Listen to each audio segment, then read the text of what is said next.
Now that we've got an understanding of proof of work, let's discuss the next most popular consensus algorithm, proof of stake.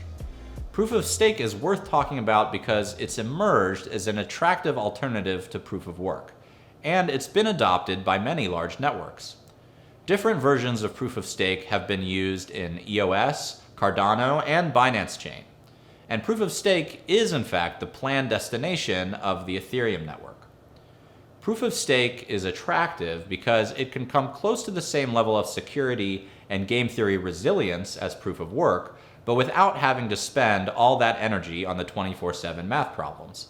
Proof of stake instead lets nodes prove their trustworthiness to the network by locking up their coins to become validators, and this is what's called staking. Usually, the staking criteria to become a validator, which once again means you have the ability to add transactions and mine blocks for the block reward, is quite high. And since the stake is made in the network's own currency, say ADA for Cardano or ETH for Ethereum, it ensures that the validator literally has a lot at stake on the network.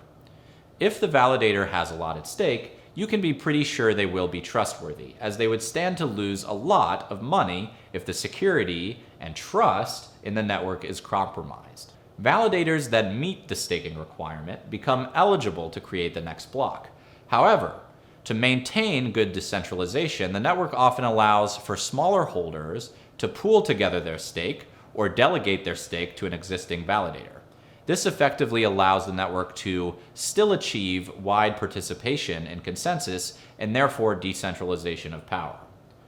Often, the miners for the next block in proof of stake is chosen at random from among the eligible validators, but it is more heavily weighted to those with a larger stake. To further improve security, proof of stake networks often select several validators for each block to attest to each other. This greatly reduces the chances that a bad actor, even one who controls a significant share of the stake, would be able to add malicious transactions. In fact, to give you an idea, in the proposed architecture for Ethereum's proof of stake model in Ethereum 2.0, anywhere between 4 to 64 committees of 128 validator nodes each are chosen to attest to each block. In this model, even if an attacker controls as much as 1/3 of the staked supply, they would have a less than 1 in 1 trillion chance to gain control over enough of the validators in a committee to successfully execute an attack. Proof of stake is nice because it's both more scalable and more energy friendly than proof of work. And that's why we can expect to see a lot more proof of stake networks in crypto in the future, especially with Ethereum's move to proof of stake sometime between 2021 and 2022.